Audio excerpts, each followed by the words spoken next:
हमारे सामने टॉपिक है पावर ऑफ लेंस, यानी कि लेंस का पावर होता क्या है। तो सीधे अर्थ में जानिए कि लेंस कितना कन्वर्ज करता है और कितना रे को डाइवर्ज करता है, इसी एबिलिटी को हम क्या बोलेंगे, पावर ऑफ लेंस। यानी converging and diverging ability is called power of lens. हम कह सकते हैं converging and diverging ability he power of lens है। यानी कि रे को कितना डाइवर्ज कर रहा है, कितना कन्वर्ज कर रहा है लेंस, इसी एबिलिटी को क्या बोलते हैं, पावर ऑफ लेंस। लेकिन इसको अगर फार्मूला के हिसाब से डेफिनेशन लिखें तो हम लिख सकते हैं द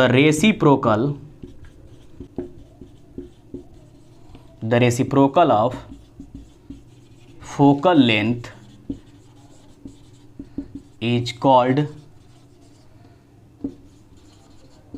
पावर ऑफ लेंस। यानी फोकल लेंथ को रेसिप्रोकल कर दें, उसी को हम क्या बोलेंगे, power of lens. That is P = 1/f। लेकिन फोकल लेंथ किस में होगा, मीटर में होगा। यानी P = 1/f। फोकल लेंथ को रेसिप्रोकल कर दिया जाए, फोकल लेंथ को क्या किया जाए, रेसिप्रोकल, तो वह क्या रिजल्ट देगा, पावर देगा। यानी P = 1/f। SI यूनिट क्या होगा, SI यूनिट डायोप्टर, जिसको हम D से इंडिकेट करते हैं। यानी कि पावर ऑफ लेंस का SI यूनिट क्या होगा, डायोप्टर। लेकिन अगर कॉन्वेक्स लेंस रहता है, कॉन्वेक्स लेंस रहे तो इसका डायोप्टर हम पॉजिटिव लेते हैं। कॉनकेव लेंस रहता है तो इसका डायोप्टर हम निगेटिव लिखते हैं। ऐसा क्यों लिखते हैं, आप कमेंट सेक्शन में जवाब दीजिएगा कि ऐसा क्यों लिखते हैं कि कॉन्वेक्स लेंस होगा तो उसका डायोप्टर पॉजिटिव और कॉनकेव लेंस होगा तो उसका डायोप्टर निगेटिव। अगर आप बता देते हैं तो ठीक, नहीं तो मैं वहाँ रिप्लाई करूँगा। अगला रिलेशनशिप क्या है, पावर और फोकल लेंथ का रिलेशनशिप इन्वर्सली प्रोपोर्शनल है। यानी फोकल लेंथ बढ़ाएंगे तो पावर क्या होगा, घटेगा। इन्वर्सली प्रोपोर्शनल, फोकल लेंथ बढ़ेगा तो पावर घटेगा, फोकल लेंथ घटेगा तो पावर बढ़ेगा। यानी अगर फोकल लेंथ एक का 20 सेंटीमीटर है और एक का फोकल लेंथ अगर 10 सेंटीमीटर है तो हम कह सकते हैं कि 20 सेंटीमीटर वाले का जो पावर होगा वह कम होगा, यानी कि मिनिमम पावर होगा। लेकिन फोकल लेंथ जिसका कम होता है उसका पावर क्या होगा, मैक्सिमम होगा। फोकल लेंथ जिसका कम होगा उसका पावर क्या होगा, मैक्सिमम होगा। और अगर इसको हम सॉल्व करें तो सॉल्व कर सकते हैं। यानी कि P = 1/f, तो 1/20 मीटर में इसको लिखना है, यानी सेंटीमीटर को मीटर में कन्वर्ट करेंगे तो बाई 100। अब ये 100 ऊपर चला जाएगा तो 100/20, 5 डायोप्टर।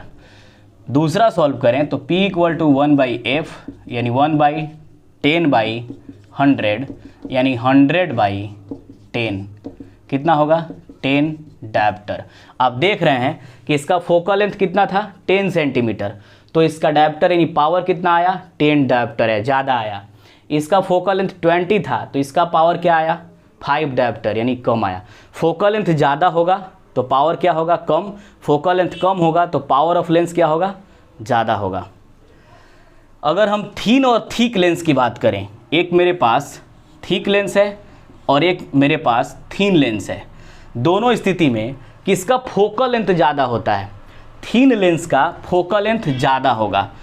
थिन लेंस जो है, थिन यानी पतला लेंस का फोकल लेंथ ज़्यादा होगा तो पावर उसका क्या होगा, कम होगा। याद रखिए, ध्यान से सुनिए, थिन लेंस जो होता है उसका फोकल लेंथ ज़्यादा होता है तो पावर क्या होगा, कम होगा। लेकिन थिक लेंस का क्या होगा, मोटा लेंस जो होगा उसका फोकल लेंथ कम होता है तो पावर क्या होगा, ज़्यादा होगा। यानी मोटे लेंस का पावर ज़्यादा होता है, पतले लेंस का पावर यानी थिन लेंस, पतला लेंस का जो पावर होता है वह कम होता है। इसको आप याद रखिएगा, ये काफ़ी इम्पॉर्टेंट है कि थिक लेंस का पावर ज़्यादा होगा, मैक्सिमम होगा, और थिन लेंस का पावर मिनिमम होगा, यानी कि कम होगा। अगर पावर ज़्यादा है तो वह रे को ज़्यादा कन्वर्ज करेगा या ज़्यादा डाइवर्ज करेगा। अगर पावर कम है तो वह रे को कम कन्वर्ज करेगा या कम डाइवर्ज करेगा। अब डिपेंड करता है कि कॉन्वेक्स लेंस है कि कॉनकेव। कॉन्वेक्स होगा तो कन्वर्जिंग नेचर होगा और कॉनकेव होगा तो डाइवर्जिंग नेचर होगा। मुझे आशा है कि आप बेहतर समझे हैं और ये आप कमेंट सेक्शन में जवाब दीजिएगा कि कॉन्वेक्स लेंस का पावर जो हम लिखेंगे पॉजिटिव लेते हैं, पॉजिटिव लिखते हैं, कॉनकेव लेंस का पावर निगेटिव लिखते हैं, ऐसा क्यों लिखते हैं।